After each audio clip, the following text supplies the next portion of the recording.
आज के इस वीडियो में हम देखते हैं यूरोप की नदियां। सबसे पहली नदी देखते हैं सीन नदी। देखो ये जो सीन नदी है ये फ्रांस में बहती है और फ्रांस में बहने के बाद इंग्लिश चैनल में जाकर गिर जाती है। इस नदी किनारे एक शहर है पेरिस। दूसरी नदी है लोआर नदी। ये नदी भी फ्रांस में बहती है और बिस्के की खाड़ी में गिर जाती है। एक नदी है गैरोन नदी। ये नदी फ्रांस में बहती है और बिस्के की खाड़ी में गिर जाती है। इसके बाद देखते हैं हम डोरा नदी।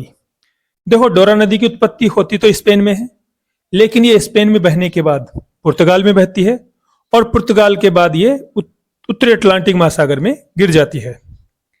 एक है टेगस नदी। देखो टेगस नदी की जो उत्पत्ति ये भी स्पेन में होती है। स्पेन में बहने के बाद ये पुर्तगाल में बहती है और फिर इसके बाद में उत्तरी अटलांटिक महासागर में गिर जाती है। एक नदी है ग्वादलवीवर नदी। इसका उद्गम भी स्पेन में होता है और ये एकमात्र नौगम्य नदी है स्पेन की, और ये स्पेन में बहने के बाद उत्तरी अटलांटिक महासागर में गिर जाती है। एक नदी है एब्रो नदी। इस नदी की उत्पत्ति स्पेन के जो कैटाब्राइन पर्वत है वहां से होती है और वहां से निकलने के बाद ये वेलेप्सिया की खाड़ी इसमें गिर जाती है। देखो रोन नदी। रोन नदी की जहां तक बात है ये स्विट्जरलैंड में जो आल्प्स पर्वत है वहां से उत्पन्न होती है और इसी के पास में, इस नदी के पास में जिनेवा झील भी है। एक है टाइबर नदी। ये इटली और वाशिंगटन, जो क्या नाम से वेटिंगटन सिटी है, इटली और वेटिंगटन सिटी वहां से बहती है और ये क्या नाम से इसकी जो उत्पत्ति एपिनाइन पर्वत मानी जाती है। एपिनाइन पर्वत से ये उत्पन्न होती है और ये गिरती है टेरेनियन सागर में। एक नदी है पो नदी। ये नदी इटली के जो आल्प्स पर्वत है वहां से उत्पन्न होती है और ये एड्रियाटिक सागर में जाकर गिर जाती है। एक नदी देखते हैं विस्चुला नदी। देखो ये जो विस्चुला नदी है पोलैंड की वोर्निया की जो गोरा पहाड़ियां हैं वहां से निकलती है और बाल्टिक सागर में जाकर ये गिर जाती है। एक नदी है ओडर नदी। इसके अलावा जो देखो ये जर्मनी और पोलैंड के बीच की सीमा भी बनाती है और ये बाल्टिक सागर में जाकर गिर जाती है। एल्ब नदी।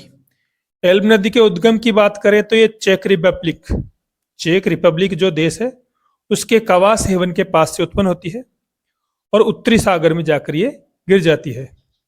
इसकी एक सहायक नदी भी है स्प्री नदी। वेजर नदी। देखो ये जर्मनी में बहती है। राइन नदी। राइन नदी की बात करें तो देखो इसका उद्गम स्विट्जरलैंड के जो एल्प्स पर्वत है यहां से होता है और ये भ्रंश घाटी में होकर प्रवाहित होती है, अर्थात ये वासजेस पर्वत और ब्लैक फॉरेस्ट इनके बीच में होकर बहती है और ये जर्मनी और फ्रांस के बीच की सीमा बनाती है। जर्मनी में बहने के बाद ये उत्तरी सागर में जाकर गिर जाती है। सेल्ट नदी ये बेल्जियम में पाई जाती है। एक नदी है डेन्यूब नदी। देखो डेन्यूब नदी ये ब्लैक फॉरेस्ट जर्मनी से निकलती है।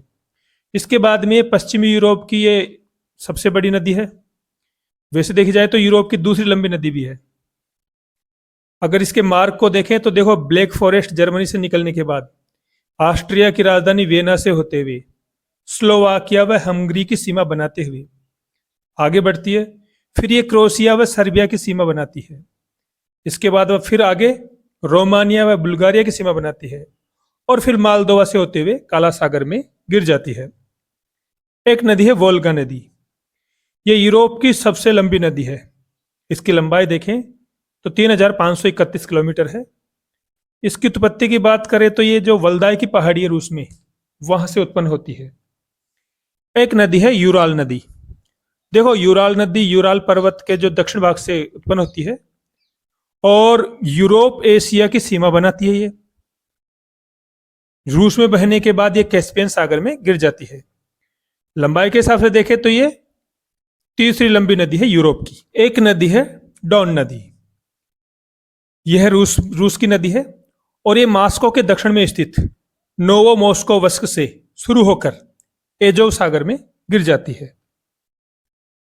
तो इस प्रकार से ये थी आपके यूरोप की नदियां। वीडियो अगर अच्छा लगा हो तो वीडियो को शेयर करें, लाइक करें, चैनल को सब्सक्राइब करें। धन्यवाद।